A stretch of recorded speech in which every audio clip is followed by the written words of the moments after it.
ओम नमस्ते। आइए आज की चर्चा को प्रारंभ करते हैं। ऋग्वेद के 10वें मंडल के 45वें सूक्त का पहला मंत्र, 48वें सूक्त का पहला मंत्र।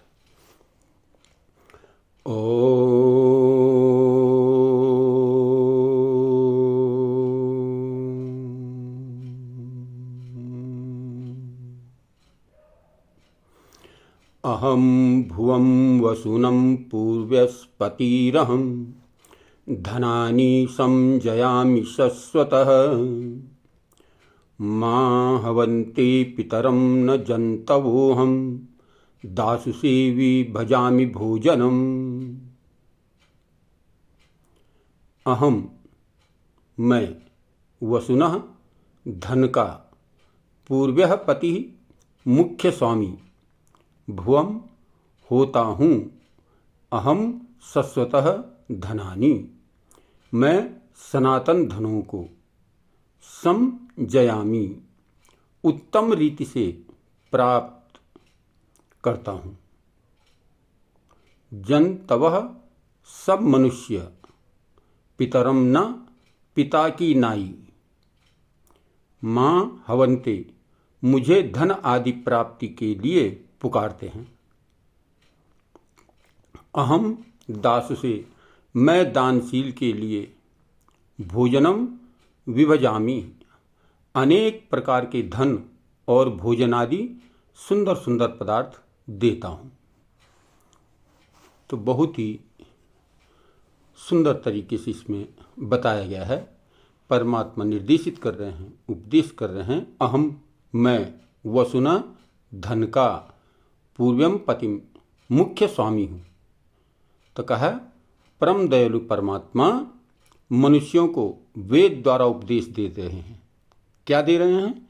हे मेरे पुत्रों, मैं सब धनों का स्वामी हूँ, मेरे अधीन ही सब पदार्थ हैं।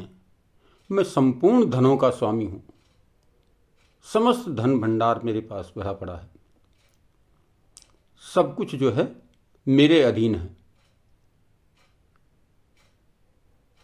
सब कोई भी पदार्थ ऐसा नहीं है जो मेरे अधीन न हो।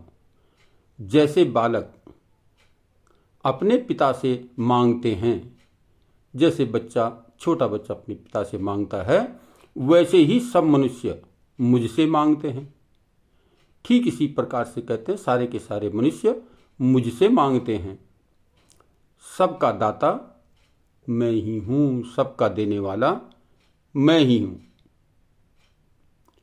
परंतु अब यहाँ पर परंतु लगा दिया गया। देखो, विचार करने वाली बात है, चिंतन करने वाली बात है। परंतु दानशील मनुष्य को मैं विशेष रूप से धनादि पदार्थ देता हूँ। कहते जो दानशील है, उत्तम जगह, उत्तम स्थान में, उत्तम व्यवस्था से दान करते हैं, उनके लिए मैं विशेष प्रकार से देता हूँ। उनको मैं विशेष प्रकार से देता हूँ।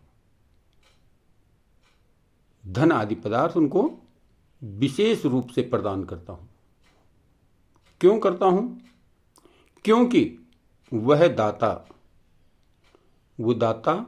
वो देने वाला जिसको मैं विशेष प्रकार से देता हूँ, दानशील व्यक्ति है, दान देने वाला है, वो दाता क्या करता है?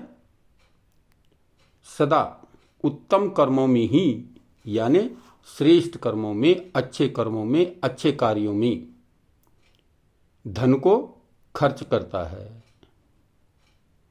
तो कितनी सुंदर बात इसमें बताई गई है कि संपूर्ण धनों का स्वामी, धनपूर्ण धनों का भंडार वो परमपिता परमात्मा ही है। हमें उसी से मांगना चाहिए। एक तो ये बात है कि हमें जो कुछ भी मांगना है उस परमपिता परमात्मा से ही मांगना है। किसी के पास मांगने की आवश्यकता नहीं, उसको किसी के पास मांगने की आवश्यकता ही नहीं पड़ सकती। फिर जो उस परमपिता परमात्मा से प्रार्थना करता है, श्रद्धापूर्वक, भक्तिपूर्वक, लगनपूर्वक जो उस परमपिता परमात्मा से प्रार्थना करता है, परमात्मा उसको उसी प्रकार से देता भी है। और यहाँ पर तो विशेष बात कह दी कि जो व्यक्ति विशेष रूप से हैं, धार्मिक व्यक्ति हैं, दानशील व्यक्ति हैं, जो अच्छी जगह दान करने वाले हैं, जो अपने धन को जो है अच्छे कार्यों में लगाते हैं, उनको मैं विशेष रूप से देता हूँ। अर्थात जो व्यक्ति धर्म के कार्यों पर, सुकार्यों पर, निर्बल दीन दुखियों की सहायता पर धन को खर्च करता है, कहा उनको मैं विशेष रूप से देता हूँ, अधिक देता हूँ। विशेष यानी अधिक, जो सबको सामान्य दिया जाता है उससे भी अधिक देता हूँ, क्योंकि वो अपने धन का सदुपयोग करता है, अच्छे कार्यों में लगाता है, अच्छी जगह धन को व्यय करता है। और इस प्रकार से देख लीजिए आप, संसार में अनेक प्रकार के मनुष्य हैं, भले ही वो वेदों को न पढ़ने वाले हों, लेकिन सुंदर कर्म करते हैं, अच्छे कर्म करते हैं, श्रेष्ठ कर्म करते हैं, तो परमात्मा उनको खूब धनवान बना देता है। तो इस प्रकार से, ठीक उसी प्रकार से उनको उतना धन देता रहता है। इसीलिए कहा गया है कि दान देने से धन घटता नहीं बल्कि बढ़ता जाता है। तो दानशील बनो, ये वेद मंत्र हमें प्रेरणा कर रहा है कि हम दानशील बने। जितना हम दान करेंगे उतना ही वो परमपिता परमात्मा हमें अधिक मात्रा में देता रहेगा। उसी प्रकार से हमारे धन का स्रोत बनता जाएगा और वो परमात्मा हमें अधिक से अधिक देने का प्रयत्न करेगा। क्योंकि व्यवस्था तो यही है ना कि कर्मों का फल ठीक ठीक मिलता है। जितना जितना हम कर्म अच्छा करते चले जाएंगे उतना उतना अच्छा मिलेगा, जितना जितना बुरा करेंगे उतना उतना बुरा मिलेगा। वो देने वाला तो वो परमपिता परमात्मा है, सबका न्यायदाता तो वही है, वो ठीक ठीक प्रकार से न्याय करता है।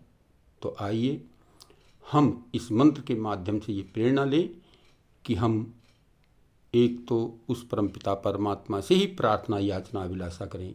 वो धनों का भंडार है, उसके पास धन का किसी प्रकार की कहीं कोई कमी नहीं, तो हम उससे मांगें। और दूसरी बात, अपने धन को अच्छे कार्यों में, सुकार्यों में, वैदिक कार्यों में, यज्ञ कार्यों में हम जो है धन को खर्च करें, तो परमात्मा में फिर ठीक प्रकार से उतना ही और अधिक देता चला जाएगा। तो आइए इस मंत्र से प्रेरणा लेकर के हम अपने जीवन को श्रेष्ठ बनाने का प्रयत्न करें। ओम शम।